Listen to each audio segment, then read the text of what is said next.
in from, but we will get started on time with our webinar for tonight. So tonight we are going to be talking about optimizing your resume and getting ready for calls with recruiters, which is part of pretty much any job search out there, right? As you may come across a recruiter, and tonight we're going to talk about that. So specifically, well, before I get into specifics, my name is Lauren Pizer. I am a co-founder and VP of Learning Experience at Pathstream, and I'm joined by my colleague Samira, who is a former recruiter and is now on our career services team at Pathstream. So she will be answering questions during the session and also joining us throughout and at the end for our final questions. So what we're going to do today is share 3 key strategies for optimizing your resume. There is a lot of information online about your resume, what to have, what to not have. And today we're going to stay high level and we're going to go through 3 main strategies that we think that you should be employing.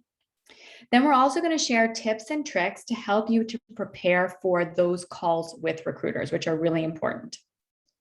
And you're welcome to put questions in at any point during the session, and you can do that in the Q&A feature. So we would prefer if you don't put them in the chat. We want all the questions in the Q&A, and we will answer them throughout the session and at the very end. And a recording of this will be sent to you after the session, so no worries about furiously taking notes. All right, so let's get right into various resume strategies. So there are 3 that we're going to go through today. The first is to focus your resume on your impact and your accomplishments, not just your job tasks or the things that you did in the role.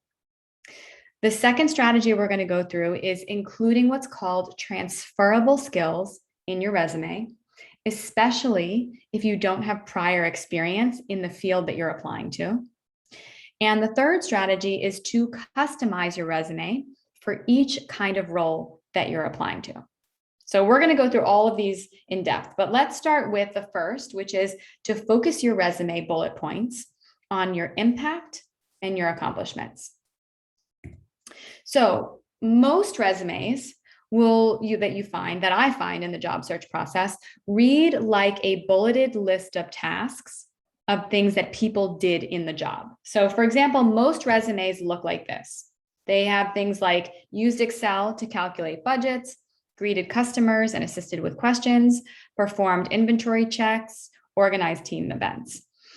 This is helpful, but this is telling me a lot about, what the person did in the role, but it's not showing me why I should hire you over somebody else that has done the same tasks, right? So the key here is really to help somebody pick you over someone else that has performed those same tasks. So how can you get your resume to stand out? Well, you want to make sure that your resume bullets emphasize the impact that you had in your role and what you accomplished for the company and for your team. And if you can, you want to quantify these bullet points.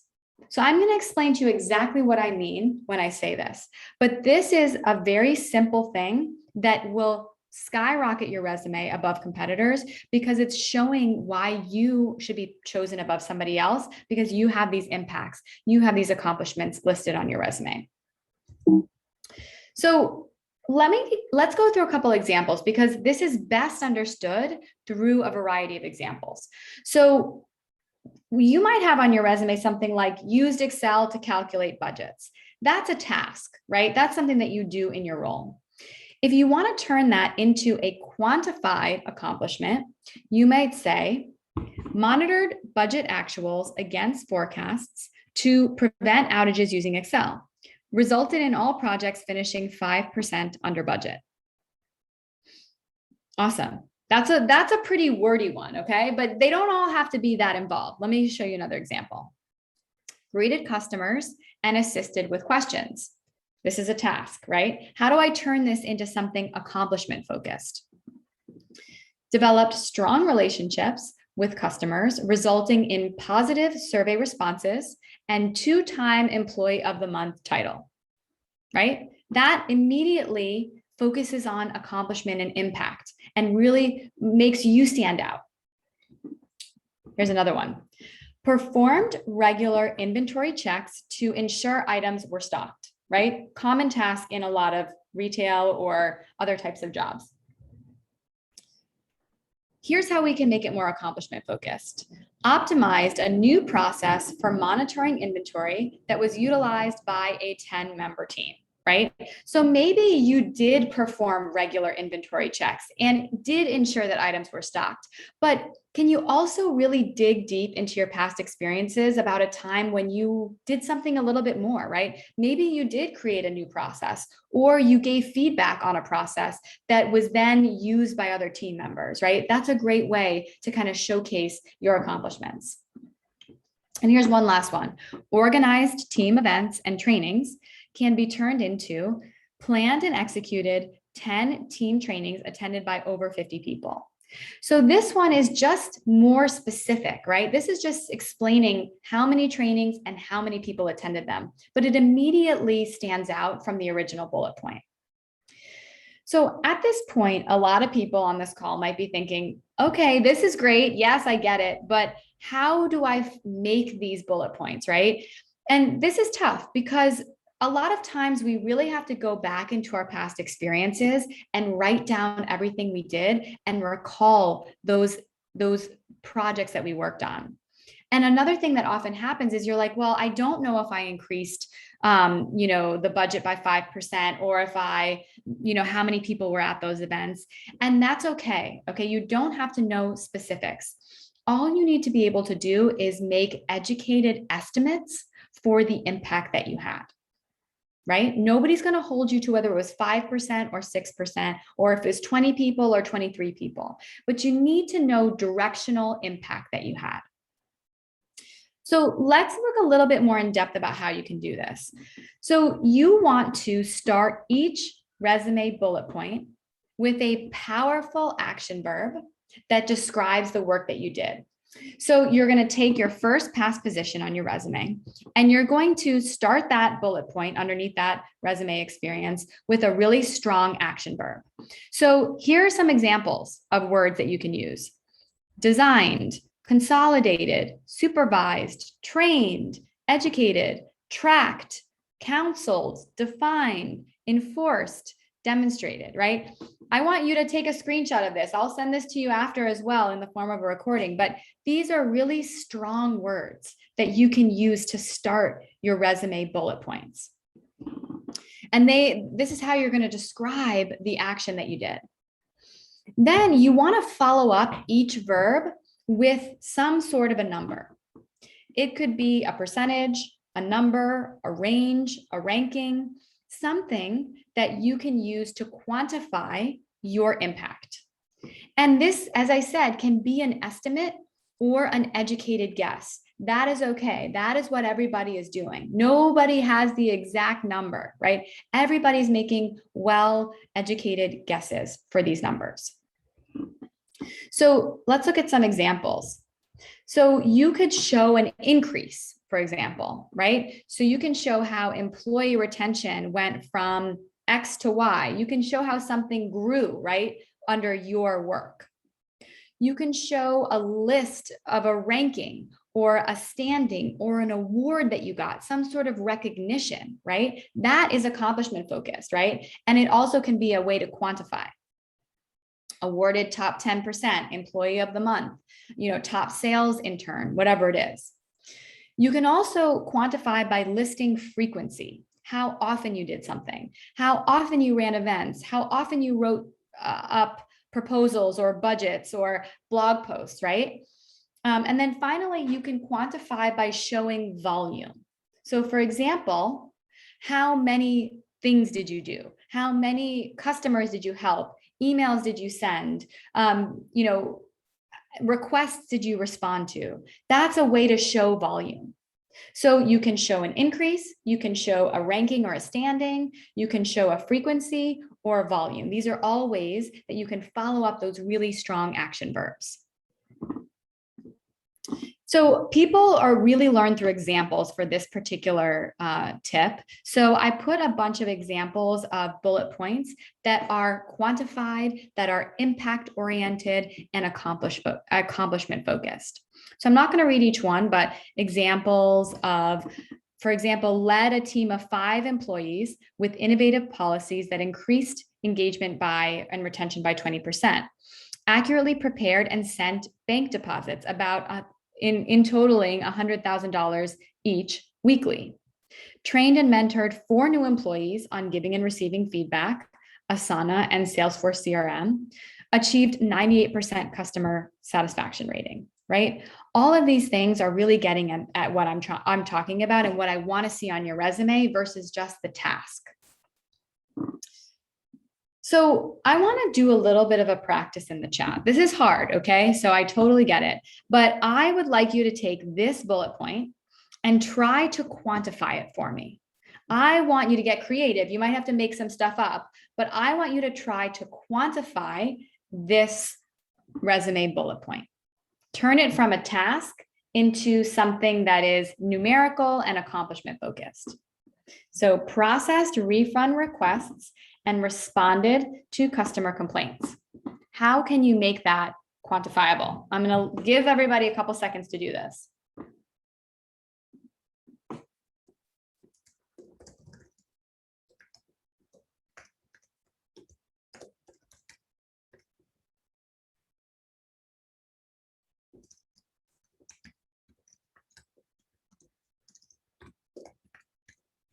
So I'm writing it in here. Think about this. How can we turn this into something quantifiable?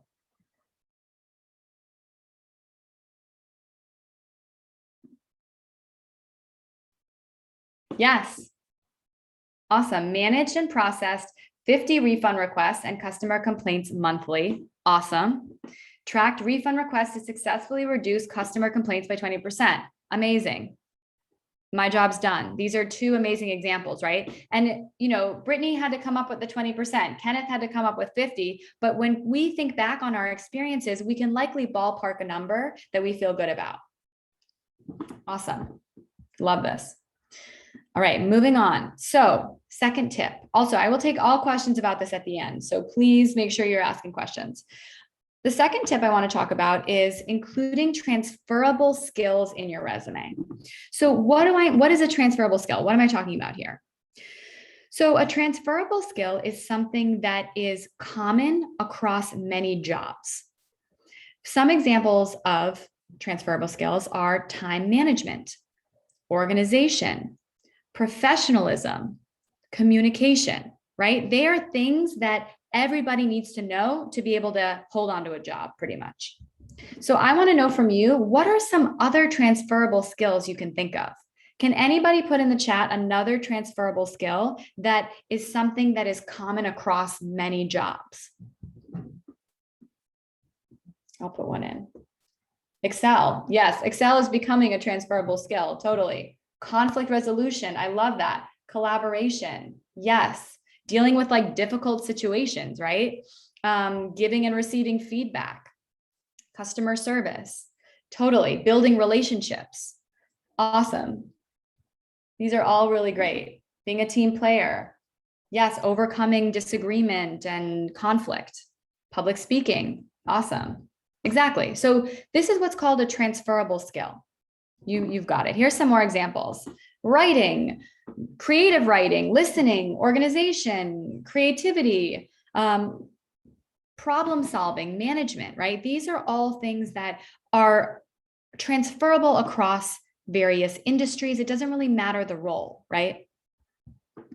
So these things are particularly important because they can help you get a job if your background doesn't perfectly align to the job. So let's say you're trying to change industries, or you're trying to get a promotion, or you're trying for something where you don't have a lot of past experience. If you can show that you know how to do some critical transferable skills that job requires, you have a leg up in getting that job, right? So this is something that is people often forget that, oh, I don't have any experience as a data analyst, so I guess I can't get that job. Yes, you do need to know some softwares to become a data analyst, but you can make up for some lack of past experience by showing that you have transferable skills. So how do you add these transferable skills to your resume? Well, the first thing that you need to do is find job descriptions for positions that you are interested in. So if you're looking for a project manager position and you want to get a job as a project manager, you're going to look at a lot of different job descriptions and you're going to start to pull out some skills that you're seeing across these different positions. For example, organization, attention to detail, collaboration, communication, right? All of those things are things that any project manager needs to have. Then you're going to start to analyze what those things are and craft bullet points in your resume to show that you know how to be a team player. You know how to be organized. You know how to have attention to detail. And you're going to start putting those keywords and those skills into your resume. So let's look at an example for Kim. She is looking for a digital marketing position, and she is noticing that there's a lot of requests in these job descriptions for copywriting and communication. Those are two transferable skills that are being looked for. So in her job as a barista, she actually uses both of those skills. So in her resume, she is going to put those at the top. She's going to make resume bullet points that showcase that she knows how to be a copywriter and that she has good communication skills. So for example, she might say that she writes monthly newsletters for the cafe. Even better if she says writes two newsletters a month to a user base of 100 customers. And then for communication, she might say something like she communicates and serves over 150 customers each day, and she's gotten the 2-time employee of the month. So she's pulling out skills and she's writing bullet points that show that she knows how to do those transferable skills. So again, questions in the chat, we will get to them. I just want to move along because I got a lot to tell you tonight. So the third tip that I want to go through is about customizing your resume. So here's what we see a lot, okay? I look at a lot of jobs. I have been a part of many job processes in the past. When I open up resumes, what I'm seeing is resumes that are not customized, which means that I'm looking at a resume for somebody that wants to be, that could be trying to be a teacher when I'm looking to hire something totally different, right? So there's no customization of the resume for the role that the person is applying to. So one common mistake that we're seeing is that these resumes aren't aligned. And so as a result, a hiring manager is not as likely to notice you. And so a couple of tips here. On average, I want you to know that recruiters spend 6 to 7 minutes or seconds reviewing a resume. That's all that they spend. So if your resume is not organized and it doesn't have the applicable skills for the role that you're applying to, it's not going to make you a good fit and you're going to be looked over. So you want to be aligning your resume with the job that you're applying to always. So that means that if you're applying to, for example, a data analyst role and also a business analyst role, which are two very similar roles, but there are some differences, you might want to have 2 resumes, one for data analyst roles and one for business analyst roles, so that you can customize which resume you use based on the job that you're applying to. So there's one tool that I wanted to send you. And actually, I'm going to ask Samira to put the website for JobScan in the chat. I believe it's just jobscan.co, but this is a great site that you're going to get the link to that you can use to optimize your resume so that it aligns with the job description. I'm not going to go into this tool in a lot of depth. I'm actually going to show you a couple of examples of how this works, but this tool is a really great thing that you can use to help optimize your resume. So let's look at an example of Trish, who is an aspiring data analyst. And she is interested in applying for 2 types of analyst roles, okay? The customer service analyst and a sales ops analyst. Now, there's two different roles, but they leverage some of the same skills, okay? So she starts pulling out keywords from these types of job descriptions and is incorporating those keywords into two separate resumes. One resume highlights her customer service experience, and that's for the customer service analyst role. And then the second resume highlights her sales experience, and that's for the sales ops analyst role. So what does she do to do this? Well, she's looking at the job descriptions, she's looking for the responsibilities and the keywords, and then she's making a copy of her resume, literally making a copy of her resume, and working those terms into her resume so that she can demonstrate she has skills in those areas. So let's look at some very simple examples here. So Trish notices that the sales ops analyst job descriptions include that they want experience with BI and analysis tools like Excel and Tableau and Power BI. So in that resume for the sales ops analyst, she is listing that under her resume bullet points, and she can also list it as a skill at the top of her resume. So she's really very carefully going through the job titles for a sales ops analyst and making sure her resume reflects that. She also notices that the sales ops analyst job description those job descriptions really look for communication and collaboration, right? It's a sales role. So she's making sure that she's including those skills in her resume for the sales ops analyst role. So the point that I'm trying to make here is that a lot of people, they use the same resume and they apply to 5 different types of jobs. That's not as effective because it's not going to get you noticed. And when recruiters are looking at your resume for 6 seconds, it's too much work for them to sort out if you have the skills or not for the role. So they're going to pass on your application. So you want to try to customize your resume to the kinds of roles that you're applying to. Some people are only applying to one type of role, but other people, they might be applying to 2 or 3 roles. So they may have 2 or 3 versions of their resume to accomplish that. So what I want to do is I want to transition over to talking about recruiters, okay? So recruiters get your resume, they see you out there, and they have a very specific role to play with you. And I want to talk about some tips and tricks for talking to them. So recruiters are hired by a company to find and screen and attract candidates to open roles, okay? That's their job. But what's interesting about a recruiter is that they are working for the company, but their job is to fill a role, right? So they really want you to win because they want you to be successful, because once they identify a good candidate for a role, they get paid and they get to move on to the next job that they're trying to fill. So recruiters are really on your team. They're on your side. I know it's hard to believe that, but it's absolutely true, right? They want you to be a good candidate because the faster they can identify a good candidate, the faster they can make money and move on to the next role.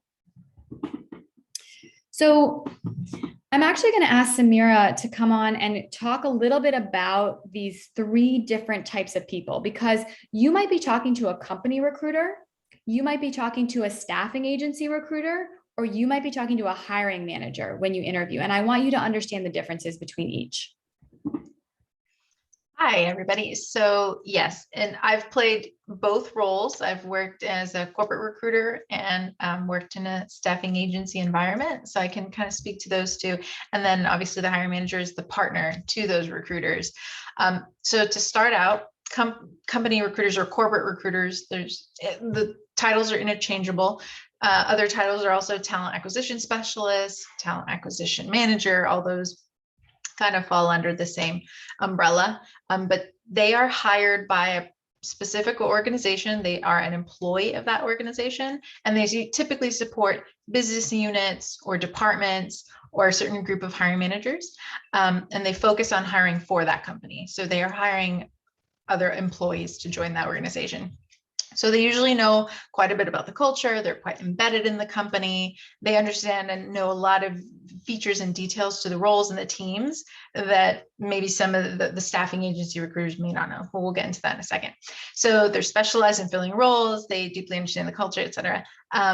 Something to remember or note is typically a recruiter is working on many jobs at once, and they're not always going to be the same.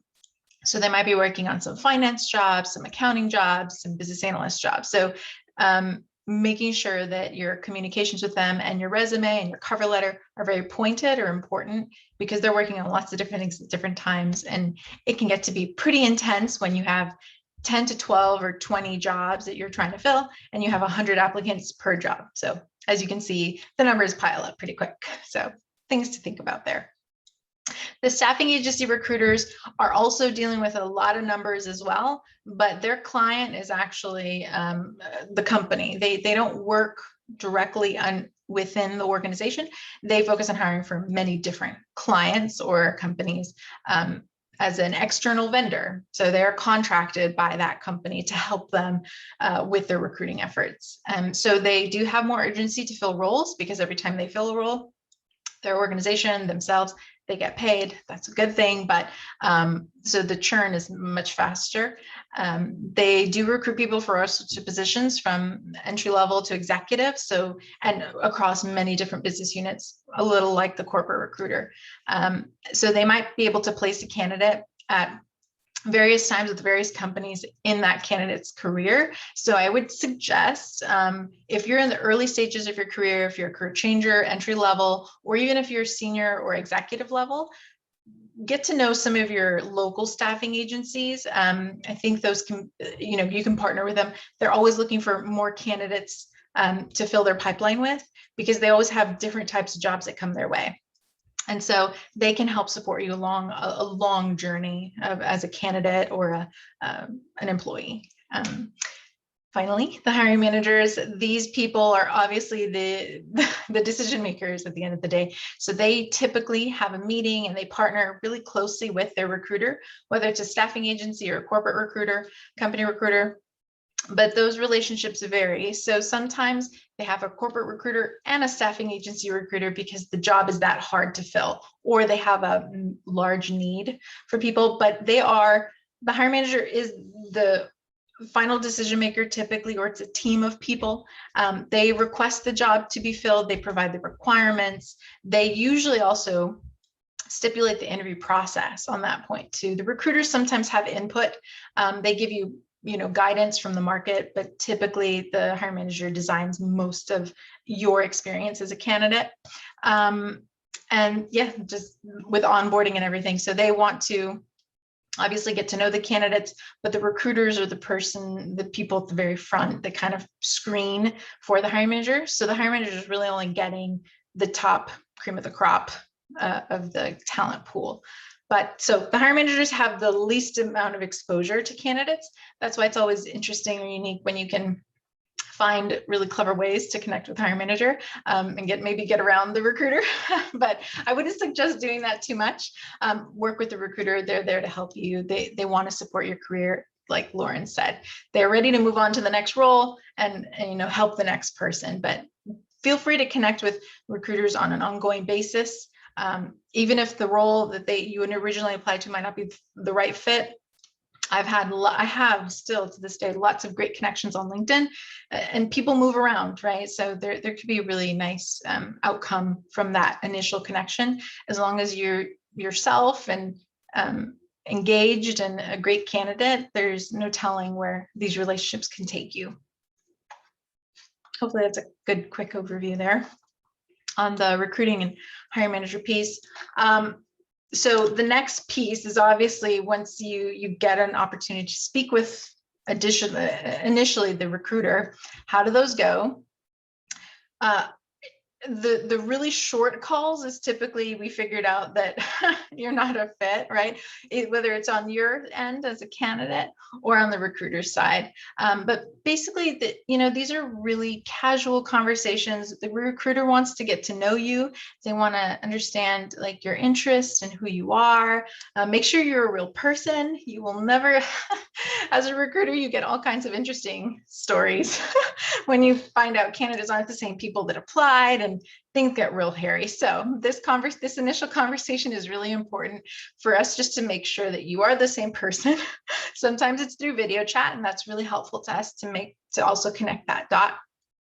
But we want to check that you've done your homework, why you're interested in this company and the role. We want to also make sure that role we're talking to you about is the role you applied to. That happens too. You just never know. Wires get crossed. I know one of the questions in the chat was, what if, you have one resume, you can only use that to apply? Things get hairy. So we'll go into more detail about those questions later, but just know that those first 10, 15 minutes is really get to know you. You can be casual with this, comfortable, professional, obviously. And this is your opportunity to tell your story and start building that relationship or rapport with a recruiter. Obviously, there's questions here that are things that you probably have read and seen before, but these are pretty traditional and typical for recruiters to ask. Any variation of these questions. The first 10, 15 minutes, like I said, are just introductions, get to know you, make sure this is a good fit. And once those check the box, then we move to the deeper dive questions, right? We're going to try to get to know you more from a behavioral level, a technical level. Those are the behavioral and technical kinds of questions that a recruiter would ask. They're not going to be super deep, because again, the recruiter has not a lot of time. So a good phone screen that's like positive on both ends is around 30 minutes, 30, maybe 40, 45 minutes. If you're having the greatest time with a recruiter, it can go to an hour. But know that time is of the essence for you too. You are also interviewing this company. So make sure you have good questions for them. They're going to ask you about your technical skills, but on the flip side, they're also going to be looking for red flags. They're going to be looking for anything that tells them that you might not be a good culture fit or not a strong fit for this particular team. But a strong and good recruiter is also going to be thinking about, well, what if they can be on a different team? Or maybe there's somebody else I know I can refer them to. So know that not all of these conversations are lost, even if you don't think it's going well, the job is not a match. Just know that it's still good practice, first of all. And then second of all, there's always other opportunities that can come out of it when you bring your best self and share everything that you have, all those accomplishments that are on your resume. Awesome. Thank you, Samira. Yeah. So I have 5, not 4. I have 5 tips for talking to recruiters that I want to share with you guys today.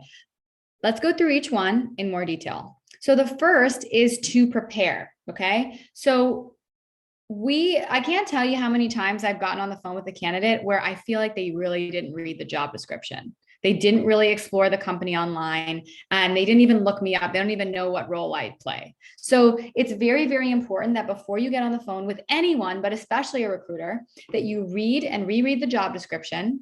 You Google and explore the company online. You look at their website, you look at any press releases, you look at any media sources, you look at their blog if they have one. And then you also look at the recruiter's LinkedIn, right? Maybe you have something in common with them. It's always so impressive to me when somebody has looked at my LinkedIn and can point something out from that. That just makes me feel special. It's a very, very simple thing to do, but it really makes a candidate stand out. So first thing you want to do is prepare. Second thing you want to do is show them that you are interested with your body language, with your tone of voice, with your questions. Okay. People want to talk to people that are excited about a role. If I get on the phone with somebody and they are not excited for this job, then why should I be excited about them, right? So you need to use your tone of voice, your body language, your eye contact, even on Zoom, and all of these things to show that you are excited about the role. Smile, do those things to show that you're engaged, okay? So as I said, be aware of your tone and your body language, even in Zoom, right? If you're slumping over in Zoom, people can notice that, right?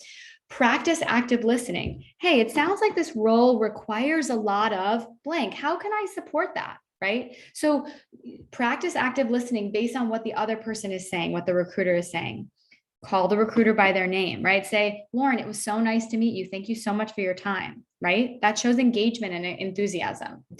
Emphasize that you want this role, that you want to work at this company, even if they didn't ask you that question, right? Because again, people stand out. And in the past, I've chosen a candidate over another candidate because they are excited about the company and they're excited about the role. That can be a total differentiator.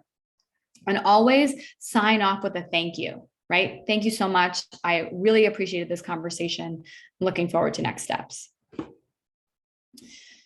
So from another recruiter that works at Pathstream, Amanda, she said, the people I'm most excited to place in jobs are the people that are most excited to talk to me. So that should be indication enough that you really need to show your excitement. Now, sometimes you're not that excited about the job. Okay. That happens, right? You're not going to be excited about every job that you apply to. I totally get it, but you need to put on a face, right? You need to show that excitement because you want to get the offer, right? You want to get the opportunity to see if you're a good fit for that role. And the only way to do that is to show your excitement and get through the phone screen and get to the next step, right? So channel that inner excitement, even if you don't feel it right up front. So telling recruiters your story. So what do I mean by this? The first question in 99% of recruiting calls is going to be, hey, tell me about yourself. How did you go from, being a grad student to being a data analyst at this company, right? Why are you interested in this role? Some variation combination of these questions are going to be asked as one of the first questions you get in a recruiting call and in any interview. So how do you answer this? Well, you want to answer this question by first starting to talk about your past. So you want to talk about your past experiences, your past education, work, life, your accomplishments. Then you want to transition into talking about the present, any education you're pursuing, any jobs you're currently doing right now, anything you're exploring. And then you want to close by talking about your future and why you want to work at this particular company, what you're looking for in your career. So let me give you a very clear example of this, okay? So here is Stefan, and here is his answer to this question. So Stefan, tell me about yourself. Tell me why you want this job.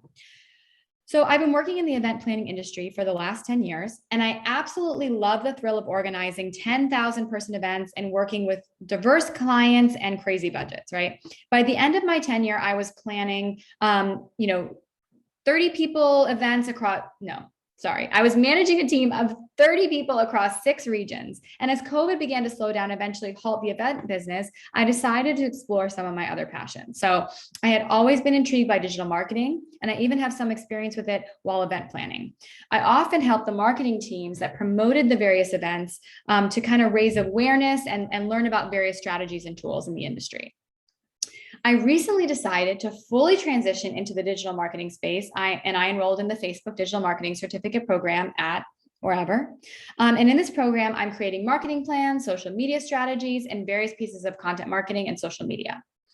I'm most interested in your company because I'm looking for a role where I can combine my digital marketing skills with my event planning experience. The role at this company will allow me to use my marketing skills to support small businesses in marketing their events to a larger audience, which is very exciting and motivating to me given my background. So this is a very strong answer to the question, tell me about yourself. Now, you might be looking at this and be like, oh my gosh, this is a lot of work. I totally get it. But I want to tell you that there's a very easy way to do this, okay? And you want to be making sure that you're telling a confident story about your past. And your present and your future. You want to show off your skills. You want to acknowledge career changes and disruptions in your career. And you don't have to mention all of your past work experiences, especially those that were short-term or not relevant. Right? You also want to make sure that the other person feels really special and unique. So you need to talk about why it's important that you're talking to them and why they're special, right? So lucky for all of you, I have done a workshop just like this on how to tell your story, okay? It lives on youtube.com/Pathstream. It is 45 minutes of me taking you through the steps of how to tell your story. So today I'm not going to go through this in a lot of depth, other than to tell you that when you get on a call with a recruiter, this is going to be one of the first questions, and you want to have a really confident answer to it. So check out my workshop on this, pathstream.com/YouTube. And I'd love to hear your story. I'd love to hear how it goes after this. So another tip 3 of 5. You want to, during the interview with a recruiter, ask questions and prepare questions in advance, right?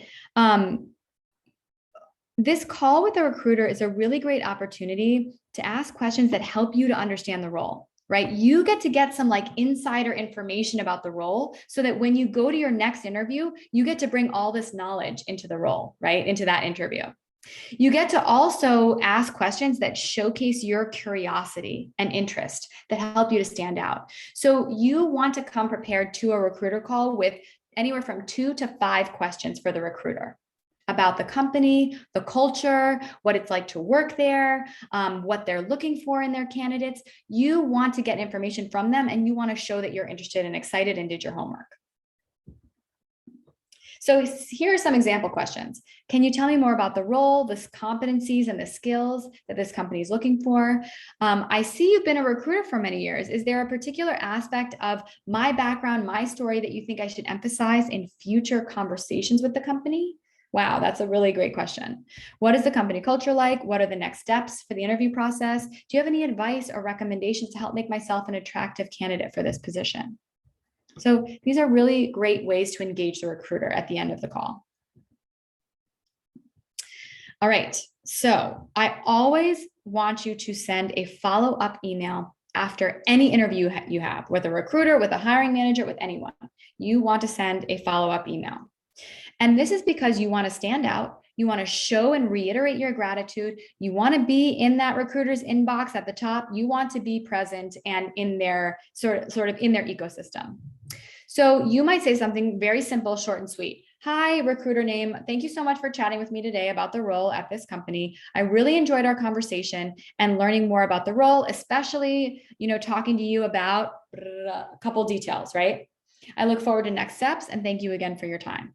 Right? I can name for you the people that have sent me thank you notes and the people that have not in past roles. I know exactly who they are. I remember them, and they stand out to me because they've taken time to do this. So this is a serious pro tip. It takes you about 5 minutes to send, but it really is a way to distinguish yourself. All right. So what I want to do is recap these 5 steps. So when you are talking to a recruiter, you want to prepare by studying the job description, Googling the company, Googling the recruiter. You want to show them you're interested with your body language, with the questions that you ask, with your facial expressions. You want to tell them a story about yourself, which again, really important, but you need to prepare for that. You want to come prepared with questions for the interviewer that are specialized for that person from your research. And you want to follow up at the end with a thank you note. So these are my tips. These are my tricks. I want to move to some questions because there are really great questions in the chat that I want to get to.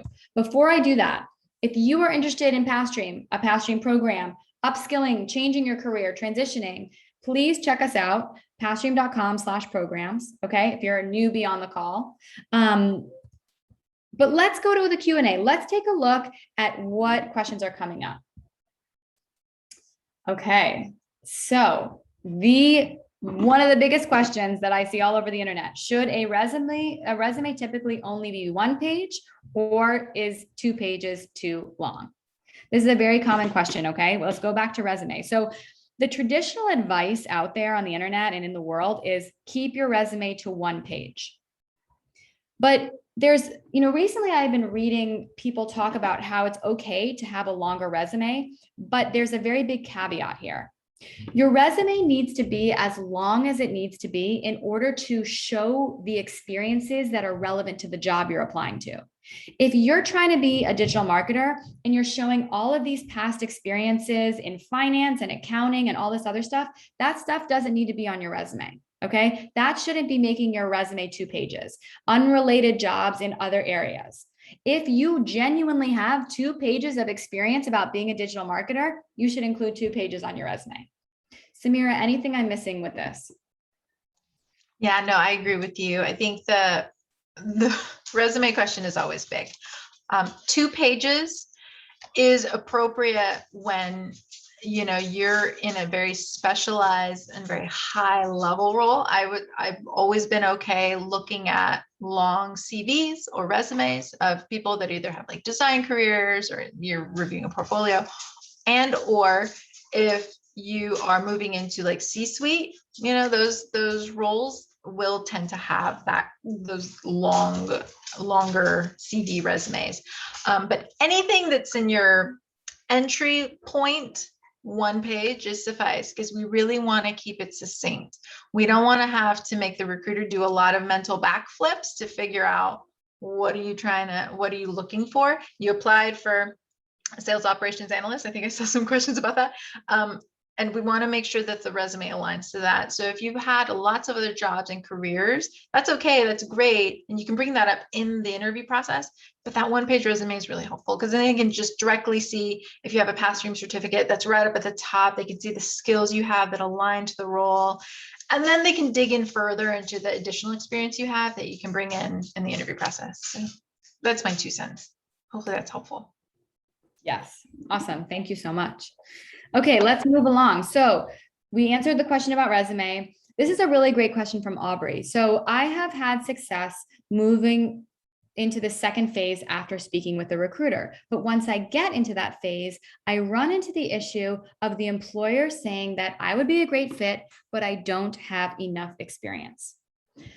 So this could be happening for a lot of reasons, and I can't name all the reasons, but one of the things that I would ask you to, there's 2 things I would say. One is, I want to make sure that your resume, Aubrey, is highlighting either the transferable skills or the actual skills that you have in that area. So I talk to a lot of people, and when I dig with them a little bit and I say, so what did you do in that job? And what did you do in that job? I realize they have a ton of relevant skills, but for some reason they didn't think of it and it's not on their resume, right? So I want to make sure, first and foremost, that your resume is including everything you've ever done that is relevant to the job you're applying to, because it's possible that your resume isn't showcasing you in the best light. So that would be my first question. My second question would be that I want you to throw it back to this interviewer a little bit on the call, okay? No need to be rude, but I want you to throw it back to them. I want you to say something like, thank you for that feedback. I know that I don't have direct experience doing this actual role for many years. However, I am an incredibly fast learner. I'm an incredibly hard worker, and I am completely confident that I can do this role. For example, in my past role, I did this, this, and this. I want you to respond to them. Right? And kind of in a very polite way, explain that maybe you don't have the exact experience that they need, but you either have related experience or you're a hard worker and you're willing to put in the effort to learn. Okay. I would hire somebody that is hardworking and wants to learn any day of the week. I promise you. But if you back down and you just say, oh, well, I'm sorry, then you're not showcasing that really, all the skills that you would bring to the table. So I want you to kind of counter this in a conversation and ask questions about it. Okay, another question here about how do you answer the question, why did you leave your last company? Okay, so this is a question that you get to tell the story of, okay? You don't have to tell them exactly why you left or exactly what happened, right? You get to tell the story you want to tell about what happened, okay? So what I mean by that is, let's say you left because you were unhappy in the role, or there was a toxic work environment, or there was something that wasn't working. You don't need to explain every detail of that. You just need to say, look, I really enjoyed my time at this company. I was there for over 2 years. I worked on a lot of exciting projects, but the culture, the company was evolving in a way that wasn't really aligned with my interests. So I decided to step back from the role. You could say something like that. You could say that, the company was going into a different direction, or I really want to challenge myself in a new role, and I wasn't finding myself getting the same type of challenges in this role. So I decided that I wanted to kind of make the difficult decision of moving on to a new position. If you were laid off or if you were fired, then you might want to talk about it as like, you can reference that, the position was, the position disappeared, or you were laid off, but you want to be really clear about what you've done in between when you were laid off and when you got into that interview. Did you teach yourself some things? Were you in a certificate program? What were you doing that shows that you bounced right back from that experience and you started tackling the next challenge? So I'm happy to go into more depth on that question, but I'm gonna move on. So what if our past roles are across several different industries? When trying to develop custom resumes, I find it difficult to customize since my experiences seem all over the place. Should I narrow now to maybe 2 specific job titles or industries to focus on? Yeah. So Alexis, what I want you to do is, I think it's important for you to narrow a little bit into the 2 or 3 main roles that you're applying to. Okay. And because it can be hard when you're applying to 5 or 6 different types of roles, because that's not only hard from a resume perspective, but it's also just hard from an application perspective, right? So what I want you to do is identify a couple of specific job titles, like you said, that you're looking for. And then I want you to tailor your resume. But your resume can still be a little bit broad. So for example, I'll give you an example from my own life. So about, I don't know, 8 years ago, I was looking at 2 different types of jobs. I was looking for roles in nonprofit organizations in education, and I was also looking at tech companies and roles at tech companies. And those roles in those tech companies were diverse, and so were the roles in nonprofits, right? So there wasn't any single job title I was applying to, but what I did was I had 2 different resumes, one that highlighted more of my nonprofit experience, and kind of my direct service work with students, and one that highlighted more of my operational, my organizational, my management experience, right? So you might have 2 resumes that are very broad, but they're different from each other, right? So you kind of want to, you can have one resume that's trying to target, 2 or 3 different kinds of jobs if you want, but you just want to make sure that they are distinct and that your resume tells a story that's going to make sense to whoever's reading your resume. You need to do that work. You can't expect the recruiter to sift through your resume and figure out your skills. Okay. So I've seen a lot of sales ops analyst positions that require all of the tools we were learning in the data analytics program. Great, but they also want Salesforce. Always want more, right? How would we navigate customizing our resume without having Salesforce experience, but all of the other tools? Yes, great idea. Will Pathstream combine these in the future?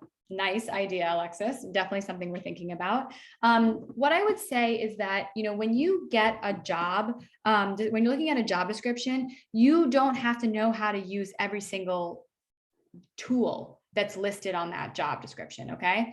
But, if you're seeing that Salesforce is incredibly important, then that's something that you might want to address in your cover letter. So you might want to say something like, look, I don't have direct experience with Salesforce, but I'm interested in taking an additional certificate. I'm interested in learning that on the role. I'm a very fast learner. You can address it in the initial interview. You can address it in the cover letter.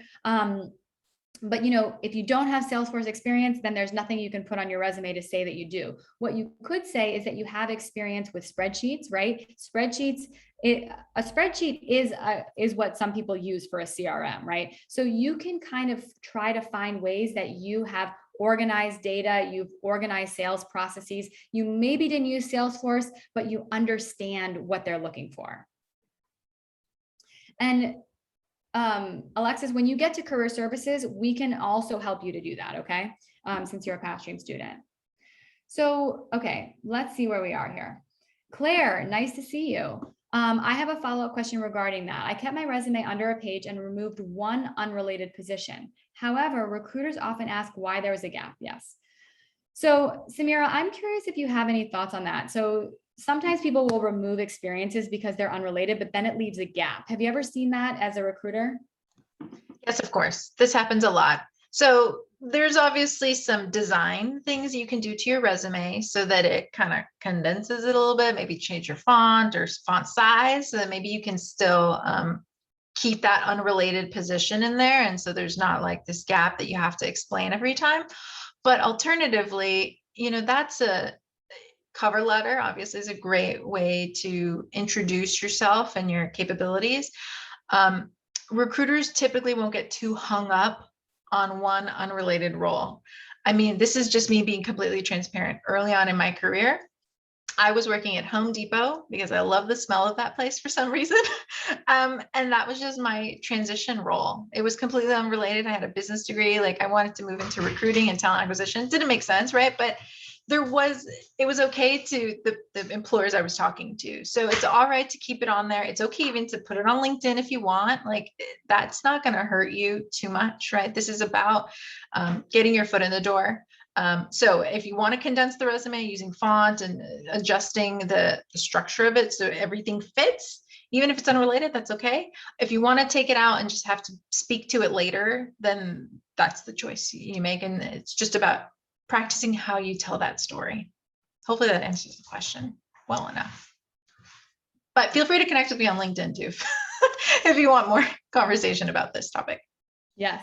So Salima, I was just responding to your question, but I'll read out what I was writing. So preparing for a recruiter call is not all that different than preparing for, a call with a later stage interview. You want to do a couple things. You want to research the company again, make sure you know everything about that company you can find out online. You want to research the people you're going to talk to and try to look up their LinkedIn and look up a little bit about them. And this is the biggest tip that I give to people. When you go into an interview, you know that you're going to be asked questions like, tell me about a time when you overcame a challenge. Tell me about a time when you used spreadsheets to do something, right? You're going to be asked a bunch of what we call scenario-based questions. And there's a really clear way to prepare for those, which is in advance, when you're at home, you need to write out your answers to these questions, meaning you need to come up with a couple of stories from your past experiences that demonstrate your leadership skills, your teamwork skills, your organization skills. And you need to have those in your head, how you would tell them, so that when you're in an interview and somebody asks you a question, you go back into your menu of stories from your past and you pull one out and you tell that story to illustrate your skills, right? So from my experience, from my past, I can probably think of 5 things that I've done in my past that I'm pretty proud about, right? And I package those 5 things into a story. And then when I'm asked a question in an interview about various scenarios, I pull out one of those stories and I tell that story to show that I have that skill. So a lot more I can say there, Salima, but I'll leave it at that and see if you've got a follow-up question. Okay, so one of my classmates says that she has a data analyst Tableau cert, but she can't get a job. So they say they're looking for someone good at Python or visualization. So the data analysis space is a very variable space. And what I mean by that is that some data analysis jobs want Python, some just want Excel, right? And there's not a lot of uniformity sometimes across the board, right? So this is hard to answer this because I don't know the exact situation, but you need to be looking for roles that have the skills that you know, right? If a role is looking for machine learning and Python and all this stuff, that's too advanced for potentially where you're at, right? So you need to look up the skills that are required, and you need to know that you don't have to hit every single skill, okay? You need to hit like 80% of the skills, right? But you could still get an interview with just 80%. So you need to really look that up and know that there's no single analyst role that's the same across every company. There's a lot of variability there. Okay, so how do we talk about gaps in employment? So we talked a little bit about that today. I'm going to skip that one because we've already kind of addressed it a couple of times. But for this person that wrote this, if you have a more specific scenario or question, please post it so that I can answer with a more specific scenario. Okay. So I was recently asked to give salary requirements via email before your interview. Okay. I was always told not to give a window. I feel very strongly about this. Do not give your salary requirements at all if you can. You do not have to answer that question. So actually in California, it's illegal to ask somebody what they're making or what they want to make. That's not a question you can ask. So if somebody happens to ask you that question, all you need to say is, I'm happy to share some of my preferences, but I'd really like to know what the salary band is for this role. You put it back on them.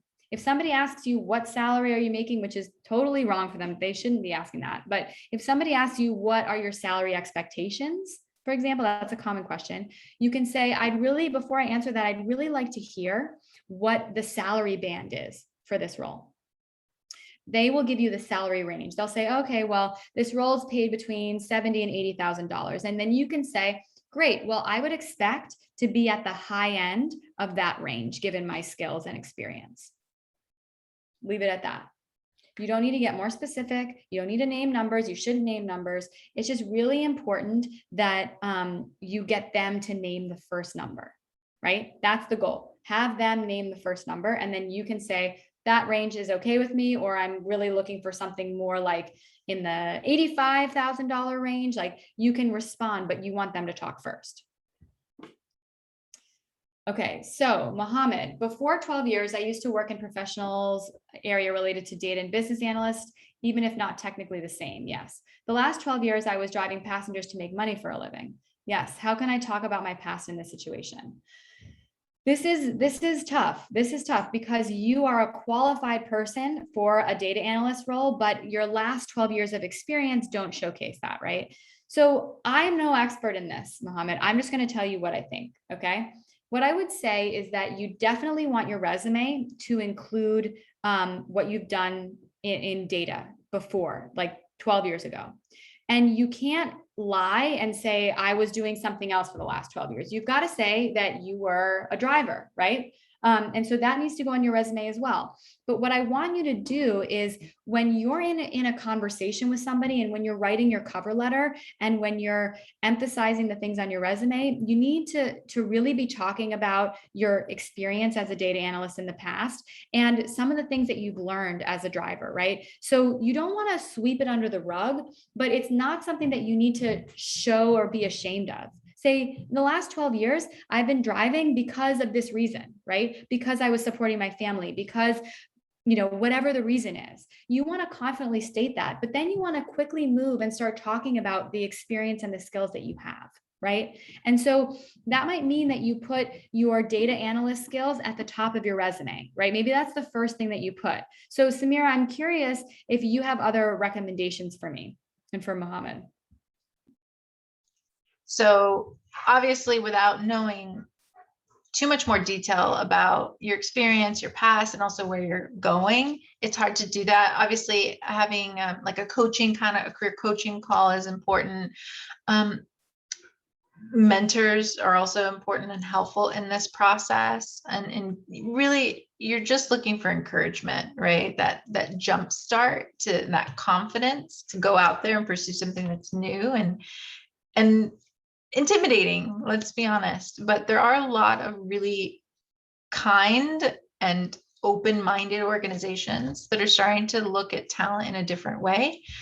There are so many open jobs for data analytics and software development, and like the person that was saying earlier, sales ops with Salesforce. Like, there's all these kinds of nuanced roles.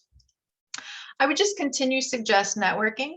I would suggest mentorship is huge. So go out into the world and try to find people that are willing to work with you and support you, and also guide you a little bit. Recruiters, like we brought it up earlier, staffing recruiters can be really helpful here because they don't work for a particular company. So they're not kind of in that own swim lane. They kind of can move in a lot of different swim lanes. They work with a lot of different clients, a lot of different industries.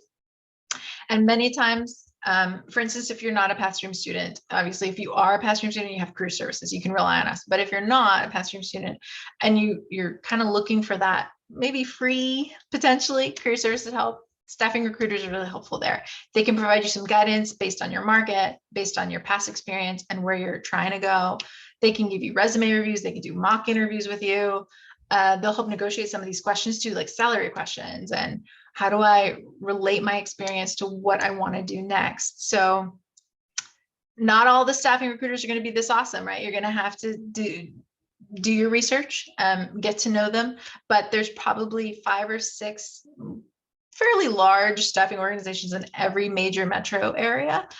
There's probably hundreds more you could reach out to, but do some research on Glassdoor, just find out what companies are really reputable and reach out to some of those staffing recruiters. They'll be really helpful. They have a lot of templates. They have everything. This is what they do. They're also about talent development. So they'll also tell you what kind of skills you might need to be able to enter into a particular company or industry. They might even tell you you can't get into that company by applying on your own. They only go through us. You start as a contractor and then you move into a regular employee position. So they can give you a lot of insider information and be your guide and support system as you kind of navigate the tricky parts of being a career changer or how to tell your story better.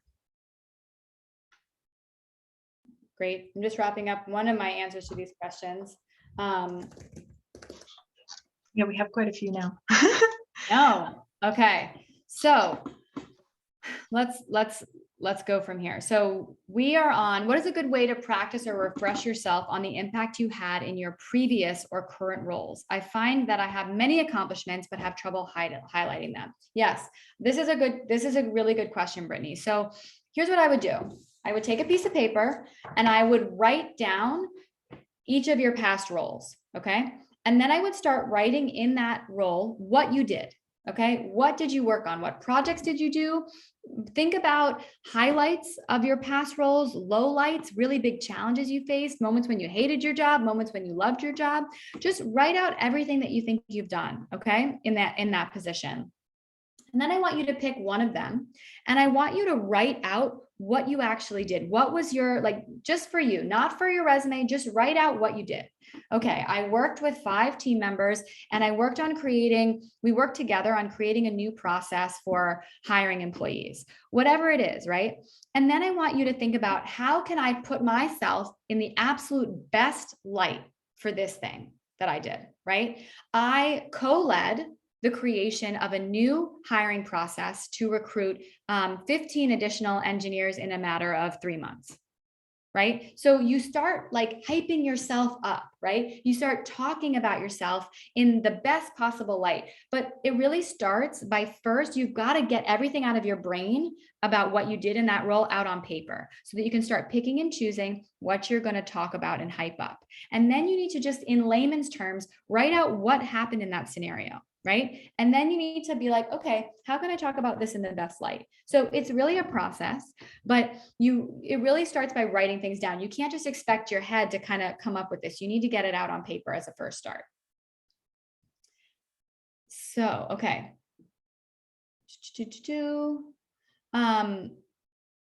Okay, so there's a couple questions here. There's an anonymous question about getting a one-on-one with career services. So if you are a Pathstream student, you get career services as part of your certificate program. If you want to engage with a coach, I think the best way to do that is to just shoot us an email so that we can make sure to connect you, because it's possible that maybe you missed the connection point. So here is the email for career services for Pathstream. If you want to connect with a career coach and you are a current student, email this and we'll sort it out. But if you're not a current student, Pathstream is not offering free one-on-one. We only offer that to our Pathstream students. All right, so there are some questions about cover letters. I'm not going to cover cover letter today. Cover letter is a very important part of the process. What I would suggest that you do for cover letters is genuinely Google cover letter templates and formats and take a look at what is out there. Cover letters are not rocket science, right? There are great templates out there that you can use. If you're a Pathstream student, there is a template for a cover letter at the very end of the 3rd final course that you can use. Okay. 2 final questions. What's a good way? Nope, I already answered that one. How should we decide which roles to apply for when evaluating job descriptions, especially with a career change? Yeah.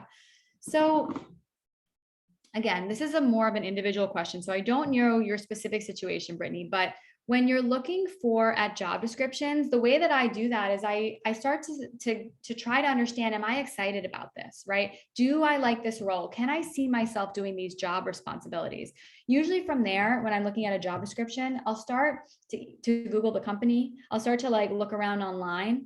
I'll look at Glassdoor.com is a great place to look and see what reviews are of the company. I'll start to kind of do some research so I can understand what is this sales ops analyst role? What do people do? What kind of company is it?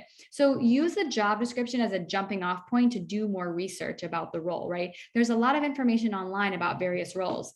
And you can start to kind of understand what that job does, and then sort of really got to sit with yourself and say, does this sound exciting to me? Is this interesting to me, right? Because only you can answer that question. But it's really comes from looking at things online and really trying to understand the role by doing some independent research. When you're really thinking about a career change or a sector change, then, that's a bigger question. And you really need to think about kind of what industries you might want to get into, what skills you have, like what are you good at, and how does that transition to another industry? So that's a bit larger of a question, but if you want, Pathstream has a lot of great resources online about our area. So we provide programs in project management, Salesforce, data analysis, and digital marketing. And if you look on our website, you can see more about those fields. So that's just an easy way to do some research. After applying to a job, Samir, I'll have you respond to that one, but it can take anywhere from a matter of probably hours to days. So there's unfortunately no one answer to that.